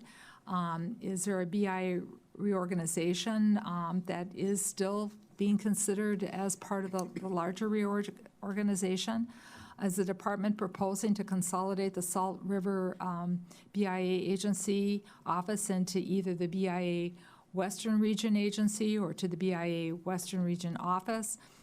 There is great confusion on this committee right now about what is going on with meaningful and direct tribal consultation.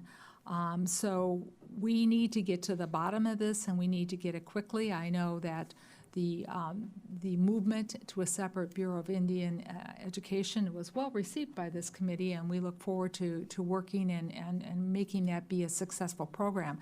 But when we start hearing from the tribes that people are being moved around, they aren't being consulted, it goes in direct conflict to everything that we have heard from people from the agencies in front of us. And we need to clear this up quickly, and you know, the time is of the essence. So we'll get to the bottom of it, but let me be very, very clear. We are not reorganizing as part of the unified regions in any way the BIA or BIE. They want it out of it. We have, and I think separating BIE from BIA is a major significant thing, and it's a good thing. For the record, that's a Bureau of, Oh, I'm sorry, Bureau of Indian Education from the Bureau of Indian Affairs. Beyond that, I'll have to get back to you on it because there's no reorganization. so let's stop the clock on that for whatever's going on that you may or may not be aware of that started before you were given the position that you have as secretary. So for the record, that stopped, nothing's moving forward, the Bureau of Indian Affairs, and we will be in contact with the tribal I want Tara to leaders. have the ability to like improve her organization, but that's different than moving people and reorganizing. I'll have to figure it out. Well, improving to one person in an agency might look like improvement. To another That's person, fair. it might look I'll like coordinate total with you. reorganization without tribal consultation. I know that's not your intent, and I want you to know that that's what's appreciate- bubbling under I the appreciate surface. the input. Mr. Simpson. Thank you, Madam Chairwoman. If nobody else will say it, let me say it. Mr. Secretary, thank you for what you did during the shutdown to lessen the pain on employees and the public during the Trump-Schumer-Pelosi shutdown. As the ranking member said, we hope we never do that again. We've done it numerous times in the last few years, and it never is good policy or good politics. So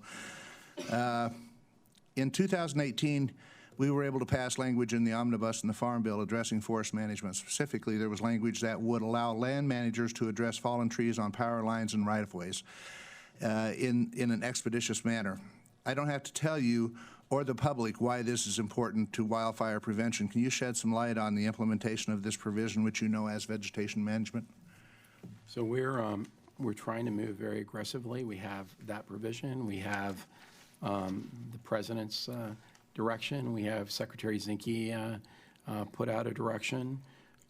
Look, I think most of the land we have, although we have some forest land in the Northwest, most of our fire measures tend to be more on range fires and brush and grasses. We have to be effective at more effective at managing, and that will include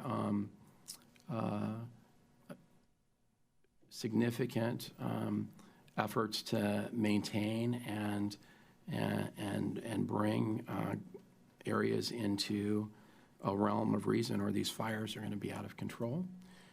If you look at grazing, that's one opportunity, but we're looking at our travel management plans, our vegetation management plans.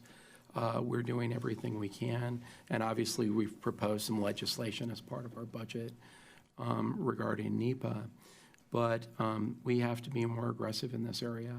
And I think people are realizing that. When the national governors were out here, I met with a number of them, and up and down the coast, on the West Coast, they realize, and they're actually being, in some ways, more aggressive than we are, and we need to get with the program.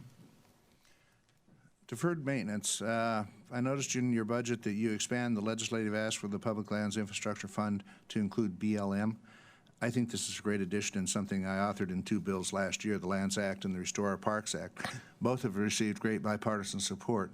We worked very hard with Secretary Zinke trying to look at the backlog maintenance in our parks. In fact, he flew out and rode around Yellowstone and Teton Park with us when the chairwoman and others were out there trying to get us to see if there was some way we could get his legislation that he was proposing in the omnibus. We hope to work with you to craft some legislation that will work to address the backlog maintenance in our national parks, because it's absolutely certain as you travel around these parks, and I mean, we love our national parks to death, and we saw some things that are going to become and are great problems if we don't address them and do so relatively rapidly. So I'm all in, and I'll tell you something on that. I think in my confirmation process, I met with 40-plus senators of both, you know, a mix of both parties, and almost every one of them brought up the maintenance backlog in some way. I think there's an opportunity there, and I know that there's the technicalities of everything, but I think there's really room, that there's really a broad basis and a recognition that we need to do something with the infrastructure of the lands that we manage. And I'd like to help with that. I think it's important, and I think we're doing ourselves no favors by not addressing it. And I think the public supports it greatly also. Oh, that's true. Last question. I understand you're constrained by your budget request by sequestration. That is not something you choose. That was Congress, and we have to address that before we can get on with doing our appropriation bills. We have to come up with a long-term plan. But the consequences of this is a popular program like LWCF is not funded. Obviously, you and the President support the program because he signed a funding bill last year that gave an increase to the program. I also saw you at the White House when the President signed permanent reauthorization, higher than any year in recent memory. However, I'd like to make a plug for a program as a supporter. I'd also like to make a plug for the Upper Snake River South Fork Special Recreation Management Area, the BLM project, which isn't on this year's list. Perhaps we can look into it as a rec access funds on how we make this possible in the near future. And if you've never been down to South Fork, I'd invite you. I'd be happy to take you down to South Fork. It's a trip to remember. Yes, sir. I tried to take the committee, when you were out there. I know you did. I know you tried to have us all go out there. There's lots of places to see all across the continental United States, Alaska, Hawaii, and our wonderful, wonderful territories. Ms. Pingree. Thank you very much. Thank you for your persistence in answering our questions. I'm sure if you could go to the South Fork right now with my colleague, you'd go. So I'm sure we all would too. So, what's that? It might be pretty cold this time. Yeah, that's true. We get our down coats. I want to follow up on the offshore drilling question. My colleagues from New Jersey, and as you know, I'm from Maine, so you can imagine in Maine, it's unanimous opposition to this. Every member of the delegation of all parties, our governor, most people in our state are very concerned about these ideas because we have the constraints of it being a very much of a tourism state. We have a lot of people work in the marine industry, lobster fishing, all the things I've already talked to you about. And so I'm interested in pinning you down a little bit about this because I think it is a big concern. A third of the population of the United States lives in coastal areas that would be impacted by this proposal. And I know Representative Kilmer, who's not here today because of a family issue from Washington State, would have been talking to you about this as well. So when the Wall Street Journal interviewed you 2 weeks ago, you reported that the proposal had been, I'm putting this in quotes, sidelined indefinitely. You noted that the recent court ruling to protect areas of the Arctic and Atlantic Oceans from drilling was the reason for the decision to delay, and further stated it's going to take a while. So I guess I want to know a little more, what does sidelined indefinitely mean for the 2019-2024 plan for offshore oil and gas leasing? Will the areas in that 2019 draft proposed program be taken entirely off the table and protected permanently from risky drilling? If so, which areas, and when does the administration plan to issue the 2019-2024 proposed program? So, And if you want to say right now, it's all off the table, I'll just make a little note and we're good. I really appreciate that. I will tell you this, before I answer your question specifically.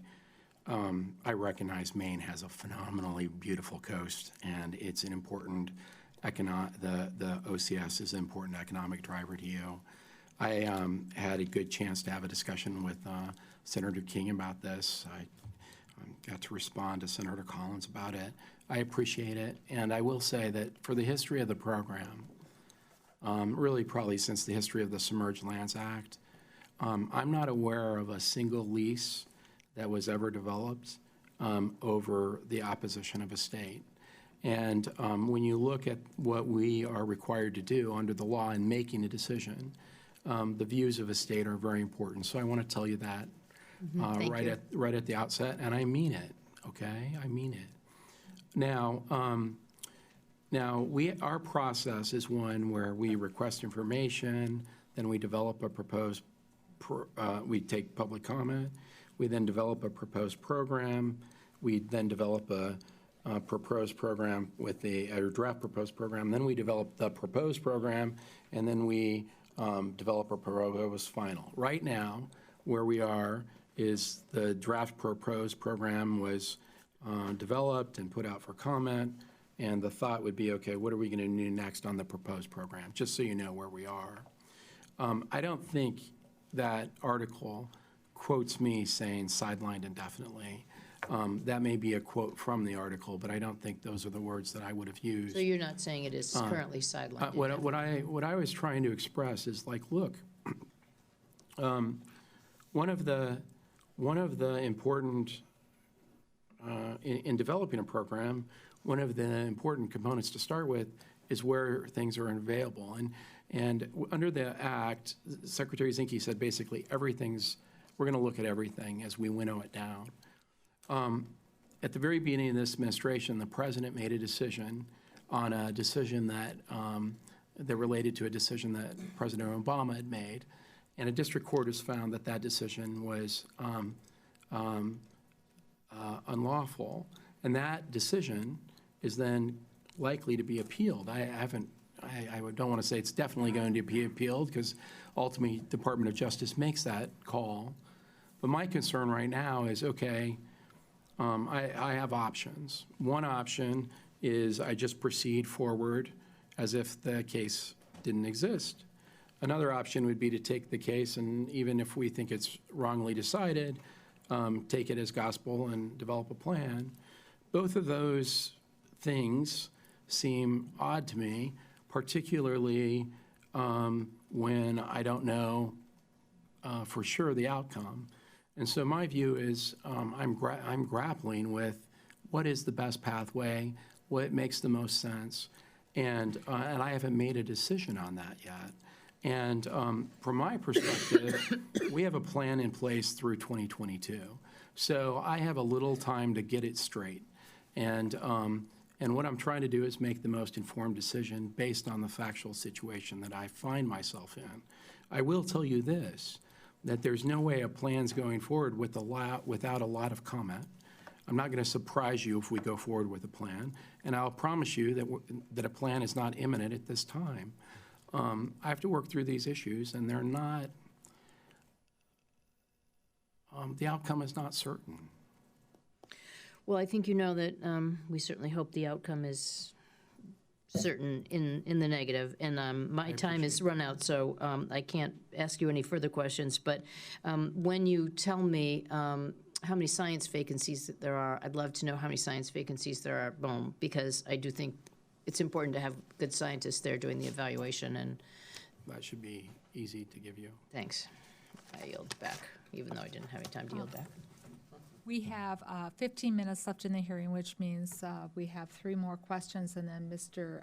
Joyce and I will conclude the hearing it might be like 3 or 5 minutes after 5. So I appreciate your indulgence on this. The gentleman from Nevada, Mr. Amade. Thank you, Madam Chair. I apologize for my lateness, but apparently when Mr. Stewart returned to Utah last week on that Delta airplane, he broke a few things during his 3.5-hour flight, so they were less than cooperative. I have also been advised by the former chairman of this committee that those people who show up as late as I do shouldn't ask questions when they do get here late. So, thank you, Mr. Bernhardt, for your open-door policy. I look forward to working with Mr. Valadeo's former Chief Moore. I yield back, Madam Chair. Wow.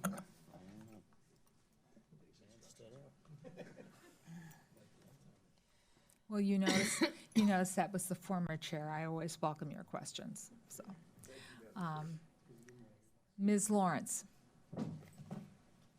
Yes, Secretary, I have listened with great interest about what happened during the shutdown, and I appreciate your comments on actions that you took. I want you to comment on 2 things. Our chair had some disagreements with some of the procedures and priorities that you set. Has the National Park Service conducted a complete assessment of the damage done to the parks during the shutdown? And if not, how do we get to the point where we're not, if this ever happens again, based on the president's comments that he would shut it down, and he did. How do we get to the point that you have a clear expectation of what the priorities are? And have you done an assessment, and do we have the funding to repair the damages that were made? Well, first on any damage, I haven't seen a report. I've been told that a report is being developed, but I haven't seen it personally. I think we'll find. Is your department doing the report? Well, it'd be the National Park Service, ma'am. But what we will find, I think, is that things happen at parks that are closed, things happen at parks that are open. And that's not to minimize them, but in terms of like permanent damage, I sent, one of the first things I did when I said, go back and clean them up, fix them up, was take care of them. And so I think that most things have been remediated if they were remediatable, and I feel confident about that. In terms of not having a list of priorities again, I would say this, or a disagreement with priorities. And we'll see what GAO says, and I'll respect, they'll have a view, I'll have a view, and we'll deal with that appropriately. But here's the thing. I do believe that our national parks are somewhat different in that we have people from all over the world that are coming to them. We have families that are taking their vacations based on them. And I think if we have a tool to keep them open, whether it's a statutory tool or a different tool, we should do that.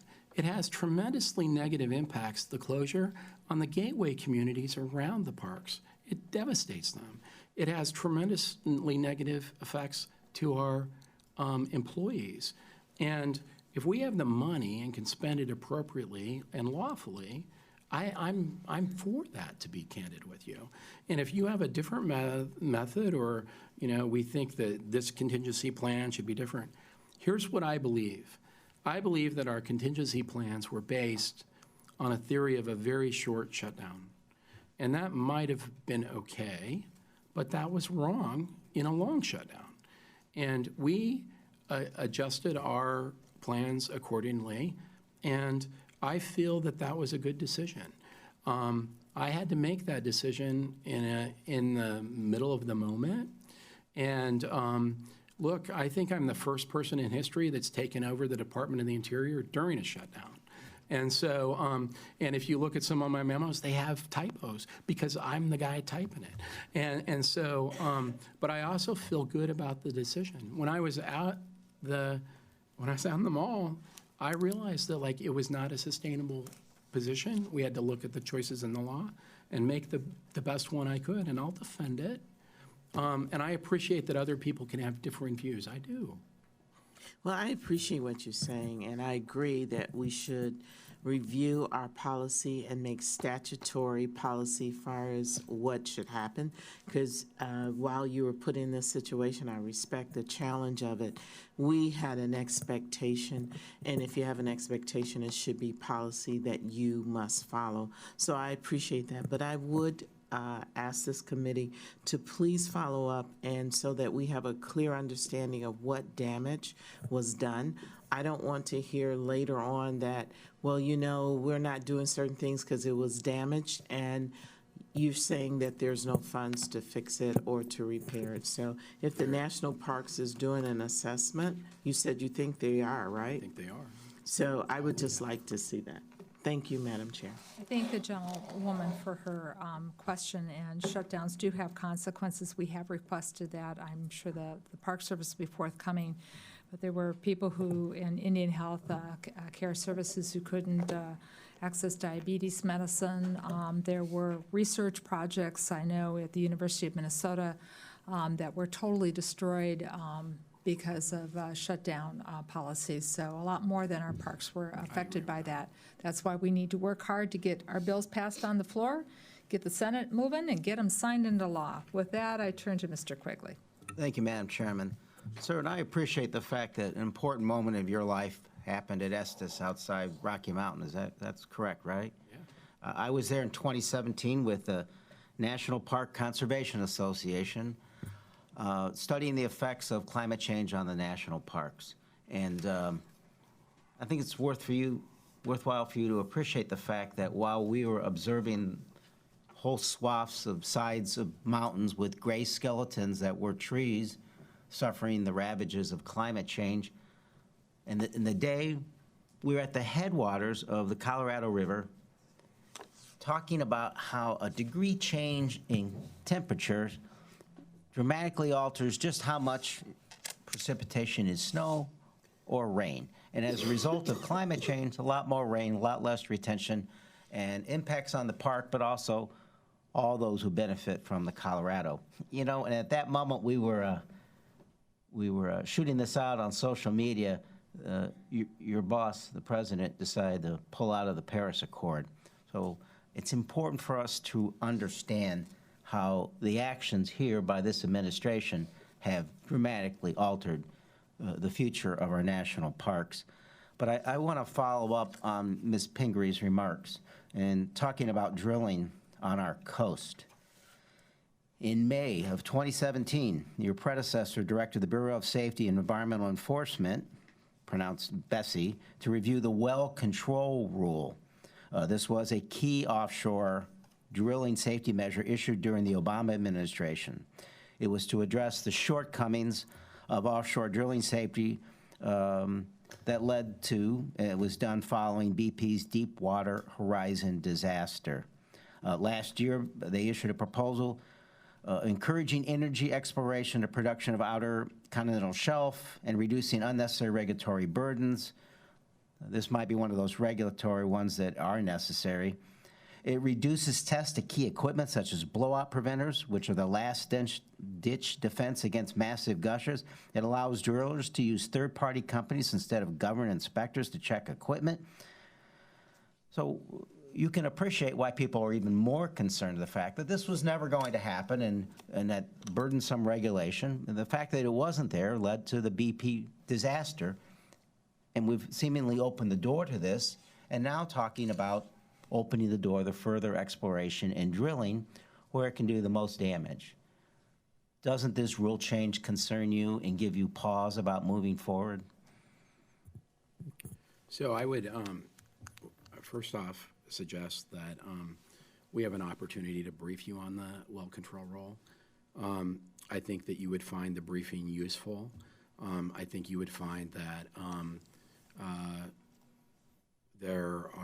were a number of things that we believe are actually improve safety. There's other things that folks wanted that we didn't do. And let me give you a perspective of my own. I grew up in a town in western Colorado that was highly dependent on the utilization of natural resources and on tourism. And I believe you can do both. But when I was a kid, my best friend's dad died in a mine accident. And we played football together all the way up. And I have never forgot the fact that when I always left the locker room, my dad was there, his wasn't. I take safety very, very seriously. And I think that this rule strikes a balance. I appreciate you having a different view, but I'd welcome the opportunity to have folks in to brief you, let you make your own decision. In the limited time, tell us how the things I talked about, like reducing tests to key equipment such as blowout preventers, is a compromise. The fact of the matter is, the more you test equipment, also leads to the greater likelihood that it will fail when if necessary. you take that to its logical conclusion, we'd never test anything. There's a balance, and the question is the balance. We also created some alternative mechanisms for things to be reviewed earlier. I feel good about the rule. I appreciate that you don't. I'd say I'd love to talk to you about it more. Again, our time is limited, and And I appreciate that you haven't lost the fervor and enthusiasm you had in protecting your previous clients in your previous life. I'm for making the people of America better off and safer. Starting with your former clients. Mr. Joyce, do you have any questions that you're going to be submitting for the record? Yes, I do. As a matter of fact, Mr. Joyce, would you please turn on your microphone? As a matter of fact, I will. It's too bad we don't have enough time to continue to address some of these things that are actually about the budget and the running of the department, but in not getting there, I have questions regarding the Bureau of Indian Affairs, Public Safety and Justice. As a former prosecutor, I have some certain issues there that I think need to be rectified about the law enforcement officers that are necessary. I have a number of questions that I couldn't get to, so bear with me for a second here. Tribal courts, transparency for the Government Accountability Office recommended with the Indian Affairs, and international conservation, which is something that we're actually doing very well with, and appreciate the efforts of the department on those type of things. And that would be it. Thank you. Okay. I'm going to have, there are other members who might have questions for the records, but, and they have till the end of the week to submit those, but the ones that you can look forward coming from me deal with the Freedom of Information Act, that requests be held and honored and filled in a timely manner. Oil and gas activity and national monuments dealing with pre-leasing, and also climate change and ESA regulations revisited, specifically about what do we do about critical habitat designation when climate change is the primary threat to the species. So I want to thank the committee members for being here. Mr. Secretary, thank you for being here. We look forward to having our questions answered, and as you and I have discussed, getting some of the information in a timely fashion, as our subcommittee will be marking up on May, this month. I thought I had the date, and I was told this month, so stay tuned. Thank you. With this meeting is adjourned.